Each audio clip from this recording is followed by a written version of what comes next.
حضرت عمر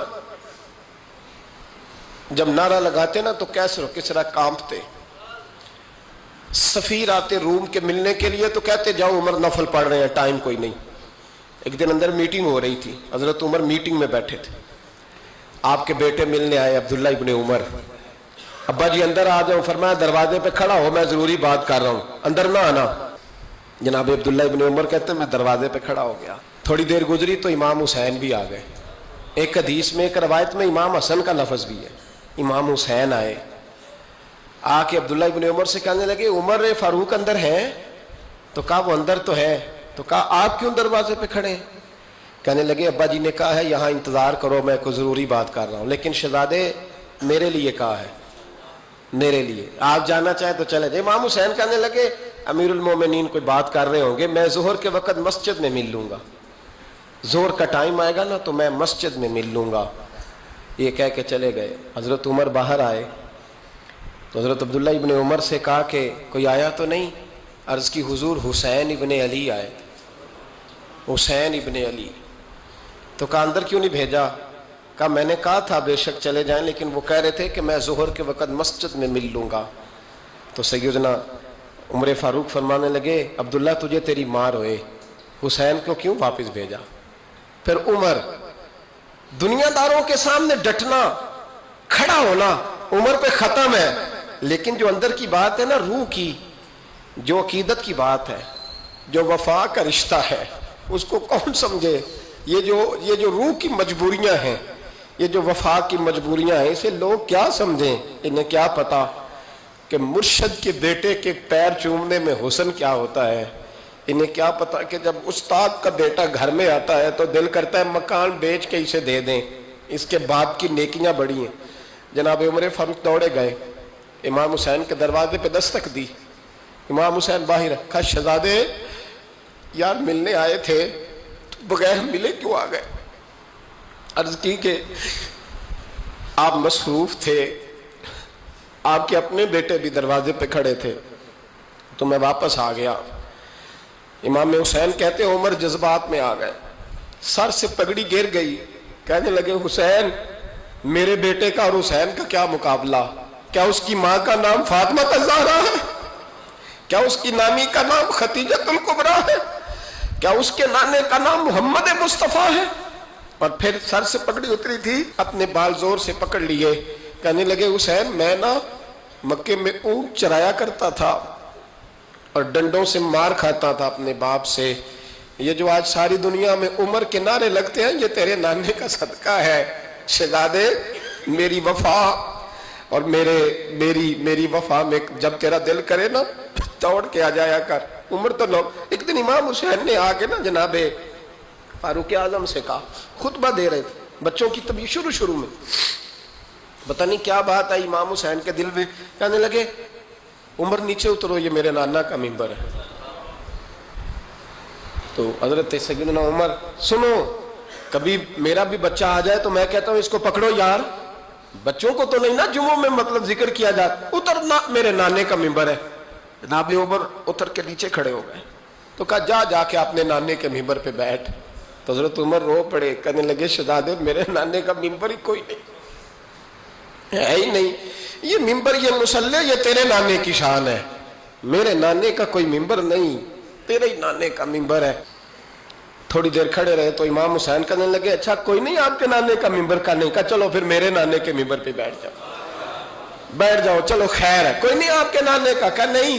تو کہا کوئی نہیں پھر میرے نانے کے. جب حضرت عمر بیٹھے تو بڑا شاندار جملہ کہا. فرمانے لگے میں ممبر پر مرضی سے نہیں بیٹھا تھا، مجھے ابو بکر نے بٹھایا تھا، اور پھر حسین کے کہنے پہ میں اترا ہوں، اب مجھے حسین نے بٹھایا ہے. اب کسی کی جرت ہے تو عمر کو اتار کے دکھائے. اب میں حسین کا تیری نسل پاک میں.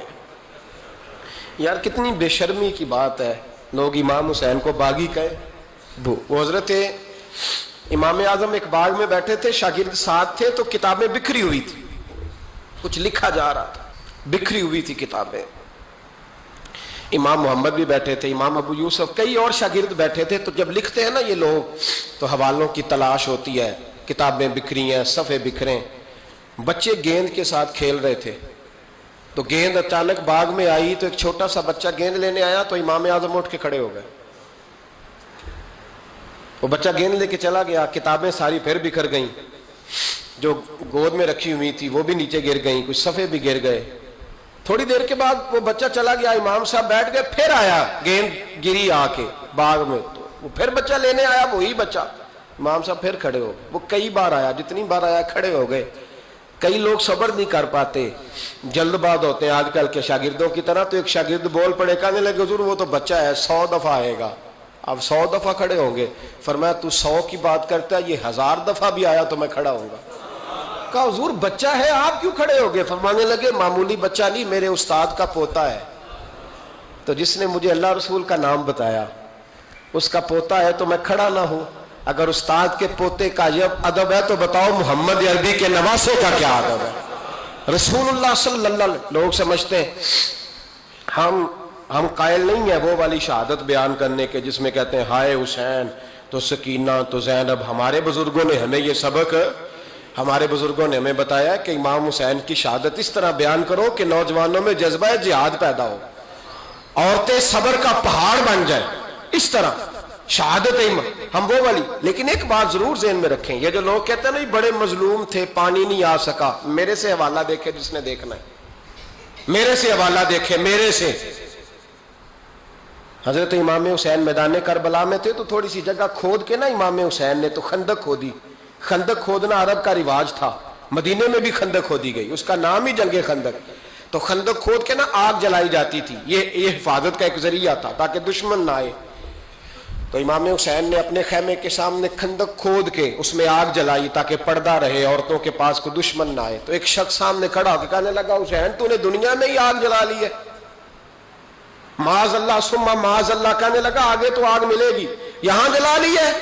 تو امام حسین کہنے لگے میں حکم دیتا ہوں آگ کو کہ تجھے ابھی پکڑ لے. لوگ کہتے ہیں مظلوم تھے, میں حکم دیتا ہوں آگ کو تجھے ابھی پکڑ لے. یہ لفظ امام حسین نے کہے. میں 3 کتابیں تو میری لائبریری میں ابھی ہیں جن میں حوالہ ہے, 3 کتب سے, اور آج کل پرسوں کی کتاب نہیں, سینکڑوں سال پرانی. جب کہا نا میں حکم دیتا ہوں تو وہ آدمی گھوڑے سے نیچے گرا, گھوڑے سے نیچے گرا, اور گھوڑے کی رکاب کے اندر اس کا پیر الجھا. گھوڑا ڈر کے اتنا دوڑا کہ جا کے اس آدمی کو آگ میں پھینک دیا. امام حسین کے سامنے جل کے مر گیا. یہ حسین ابن علی ہے. یہ ابھی حکم دیتے تو فرشتے ابھی آ جاتے, یہ ابھی بات کرتے تو ساری دنیا کی فوجیں ابھی اکٹھی ہو جاتی, یہ ابھی حکم دیتے تو ابھی آ جاتے. اور سنو, اگر جناب اسماعیل کے لیے دمبا آ سکتا ہے تو وہ تو حضرت ابراہیم کے بیٹے تھے, اور یہ تو مصطفیٰ کی اولاد ہے, ان کے لیے کیا کچھ نہیں ہو سکتا. لیکن امام حسین نے پسند کیا تھا کربلا کے جہاد کو, اس کو پسند کیا تھا مولا علی نے, وہ اپنی پسند پہ تھے. کوئی آدمی اس طرح نہ بیان کرے کہ بڑے مظلوم تھے تو بڑی مشکل میں تھے تو بڑا روتے تھے بڑے, اور کوئی شخص ایسی بات. یہاں تو تماشا لگ گیا ہے, تماشا لگ گیا ہے. ایک وہ ہے جو آج کل کہہ رہے ہیں بس جی وہ تو 2 شہزادوں کی جنگ تھی, انہیں بھی شرم نہیں آتی, اور ایک ممبروں پہ چڑھے ہوئے ہیں, چہرے پہ داڑھی کوئی نہیں, سر پہ ٹوپی کوئی نہیں, بازاری سا انداز ہے, کبھی دوڑ کے ادھر جاتے ہیں, کبھی بھاگتے ہیں, کبھی کہتے ہیں اونچا بولنا, پیروں پہ کھڑا ہونا. یہ لوگ بیان کریں گے امام حسین کی بات, یہ لوگ بیان کریں. بیبیوں کے مصائب پڑھ رہا ہوں, وہ اور بیبیاں ہوتی ہیں جو ہائے ہائے کرتی ہیں, واہ بیلا کرتی ہیں. یہ میرے نبی کا خاندان ہے, یہ میرے نبی کا خاندان ہے, نبی کا خاندان. میں حوالہ دکھاؤں گا, مجھ سے سنو حوالہ. حضرت سیدہ زینب نے سارے جنازے دیکھے, بھتیجوں کو, بھانجوں کو, سب کو شہید ہوتے دیکھا. عورتیں ڈرتی میت کو ہاتھ نہیں لگاتی, چیختی ہیں بیبیاں. لیکن حضرت جناب زینب نے پتہ کیا دیکھا تھا؟ وہ سننا ذرا. امام حسین کی لاش مبارک کربلا میں پڑی تھی, اور امام حسین کا سر کاٹ کے نیزے پہ چڑھایا گیا تھا, اور وہ بیبیوں کے سامنے خالی سر چڑھ رہا تھا, اور سینکڑوں میل کا سفر کر کے دمشق کے بازاروں سے گزرتا وہ سر گیا. آج میں سر کی بات نہیں کرتا, سر کی. آپ مرد ہیں, جوان ہیں سارے, یہاں کسی کا کٹا ہوا ہاتھ پھینک دیا جائے نا, ہاتھ تو لوگ چیخے مار کے دوڑ جائیں گے. بلکہ ہاتھ تو دور رہا, کسی کی انگلی کاٹ کے یہاں پھینکی جائے تو لوگ چیخے مار کے مرد دوڑ جائیں گے. لیکن کٹا ہوا سر دیکھا, لاشیں دیکھے, یزید کا دربار آیا، بی بی صاحبہ کو نا ایسے عورتوں نے اپنے حالے میں لیا ہے، سیدہ زینب وہاں بیٹھ گئیں، تو جب بولا نا یزید دربار میں، کہنے لگا کہ دیکھو اللہ نے عزت والوں کو عزت دی، معاذ اللہ ثم معاذ اللہ، اور میرے مخالفین کا کیا حشر ہوا جب اس نے دیکھیں نا، ایک آدمی مجبور ہے، مقہور ہے، اتنا لمبا سفر ہے، غربت ہے، پیاس ہے، بیماری ہے، کیا انداز ہے جب اس عالم میں یزید کے دربار میں اس نے گستاخی کی امام حسین کی۔ یہاں لوگ کہتے ہیں کسی کو کچھ نہ کہو، کیوں نہ کچھ کہیں، جو سیدنا امام حسین کے بارے میں بات کرے گا زبانیں کھینچیں گے اس کی، جو صحابہ کے بارے میں بات کرے گا ہم کرنے دیتے ہیں؟ یہ کیا بات ہوئی؟ گستاخی کرنا، بے ادبی کرنا، یہ کون سا دین ہے؟ یہ تو تم بے دینی پھیلا رہے ہو۔ سنو، جب اس نے بے ادبی کی تو سیدہ زینب چپ نہیں رہی، بلکہ حضرت زینب بولی اور کھڑی ہوئی، اور آپ نے تلاوت کی قرآن مجید کی اور آیتیں پڑھی، کہنے لگی وَتُعِزُّ مَن تَشَاءُ وَتُذِلُّ مَن تَشَاءُ بِیَدِکَ الْخَیْرُ، اور آپ فرمانے لگی یزید تو کہتا ہے تیرے مخالفین پسپا ہو گئے، تجھے عزت ملی؟ آپ فرمانے لگے یہ تیرا دربار ہے نا، یہ تیرا سجا ہوا ہے نا، تیرا اس وقت ڈنڈا چلتا ہے نا۔ فرمانے لگی چند سال ٹھہر جا، تیرے اوپر لوگ لعنتیں برسائیں گے، اور فرمایا جب جمعے پڑھے جائیں گے تو لوگ میرے حسین کے نام کے خطبے پڑھیں گے۔ فرمایا آج یہ تیرا دربار ہے نا۔ حضرت نعمان بن بشیر صحابی رسول تھے، وہ کہتے ہیں میرے قریب ایک نابینا صحابی بیٹھا تھا، سنو حوالہ میں دکھاؤں گا، کہنے لگے میرے قریب اس وقت یزید کے دربار میں ایک نابینا صحابی بیٹھے تھے، جب بی بی زینب نے یہ بات کی نا تو وہ نابینا صحابی میرا ہاتھ پکڑ کے کہنے لگے نعمان علی آ گئے ہیں، یہ تو علی کی آواز ہے، علی آ گئے، جبریل امی بول رہے ہوں جیسے، حکمت کے گوہر رول رہے ہوں جیسے، دربار دمشق میں وہ زینب کا خطاب منبر پہ علی بول رہے ہوں جیسے۔ کہنے لگے علی آ گئے، علی، یہ تو علی کی آواز ہے۔ جناب نعمان بن بشیر کہنے لگے نہیں، علی جب بولتے تھے تو بڑا رنگ ہوتا تھا، ابھی تو زینب کھل کے بول ہی نہیں رہی، ابھی تو زینب ستائی ہوئی ہے، ابھی تو زینب زخم کھا کے آئی ہے، ابھی تو زینب پیاسی ہے۔ کاش زینب ترو تازہ ہوتی تو زینب خطبہ پڑھتی تو علی کی طرح گرجدار آواز نکلتی، یزید کے محل کانپتے، جبریل امی بول رہے ہوں جیسے، حکمت کے گوہر رول رہے ہوں جیسے، دربار دمشق میں بی بی زینب کا خطاب منبر پہ علی بول رہے ہوں جیسے۔ وہ مسکینوں کی طرح منتیں نہیں کر رہے تھے، ہائے پانی ان کا مزاج ہی نہیں تھا، بلکہ وہ دلیر لوگ تھے، دلیر، اور بر موقع بر محل بولتے تھے۔ یزید آیا دربار میں، جب یہ سارا قافلہ وہاں پہنچا تو یزید دربار میں آیا،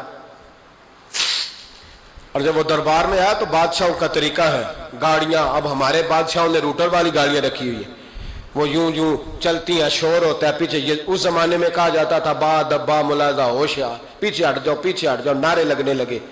تو یزید کا ایک ناخلف بیٹا امام زین العابدین سے کہنے لگا تیرا باپ کہاں ہے؟ دیکھ یہ میرے باپ دادا کے نعرے، دیکھ میرے باپ کے نعرے، تیرے کدھر ہے؟ ابھی یہ بات شروع اس نے کی تھی کہ دمشق کی جامع مسجد میں زور کی اذان ہو گئی، اور جب مؤذن نے کہا نا اشہد ان محمد رسول اللہ، تو امام زین العابدین اس کا ہاتھ پکڑ کے کہنے لگے یہ میرے نانا کے نعرے لگ رہے ہیں، اگر تیرا ہے تو بتا، یہ میرے نانا کے نعرے ہیں۔ اور فرمایا تیرے باپ کے 2-2.5 سال لگیں گے، میرے نانے کے قیامت کے بعد بھی لگیں گے، میرے نانے کے نعرے قیامت کے یہ لگتے رہیں گے، لگ رہے ہیں اور لگتے تھے اور لگتے رہیں گے۔ میرے بھائی یاد رکھو، دلیری، ہمت، پہلی بات ان سے پیار کرنا ہے، دوسرا ان کی ہمت، ان کا مقام دلیری کرنا ہے، ان کا کام ہمت کرنا ہے، ان کا کام ڈٹ جانا ہے، کمزوری دکھانا اہل بیت کا طریقہ ہوتی۔ حضرت عباس کے بازوؤں میں درد ہوتی، جناب زینب پھر پریشان ہوتی ہیں کہ ہم تو اس بے حیائی کے خلاف لڑے اور امت ابھی یہ گند کر رہی ہے، جو چوکوں میں کھڑا ہوتا ہے نا عورتوں کو تاڑتا ہے، وہ یزید کے طریقے پہ عمل کرتا ہے۔ یہ دلائل ہے، آپ سوچ لیں، اندازہ کر لیں کہ ہم نے کس جماعت میں کھڑے ہونا ہے، اس لیے گند سارا نکالیں۔ امام حسین کا ایک پیغام آج اپنانا بڑا ضروری ہے۔ امام حسین نے سر سجدے میں کٹایا، اور قرآن کی تلاوت نیزے کی نوک پہ بھی جاری رہی ہے. اس لیے آج کم از کم 10 نفل امام حسین کی سنت سمجھ کے ضرور پڑھیں گے انشاءاللہ. جنہوں نے روزہ رکھا ہے بڑا اچھا کیا ہے. چلو جو نہیں رکھ سکے پھر بھی نفلی ہے، کوئی فرض نہیں. کم از کم 3 دفعہ سورت یاسین کی تلاوت آج ضروری ہے امام حسین کے لیے. کریں گے انشاءاللہ تعالی. اگر وہ نیزے کی نوک پہ پڑھ سکتے ہیں تو آپ ان کی خاطر بھی تو پڑھ ہی سکتے ہیں نا. تو بہت ضروری کام آج نفل پڑھنا ہے، اور بہت ضروری کام آج قرآن پاک کی تلاوت کرنا. کریں گے انشاءاللہ تعالی.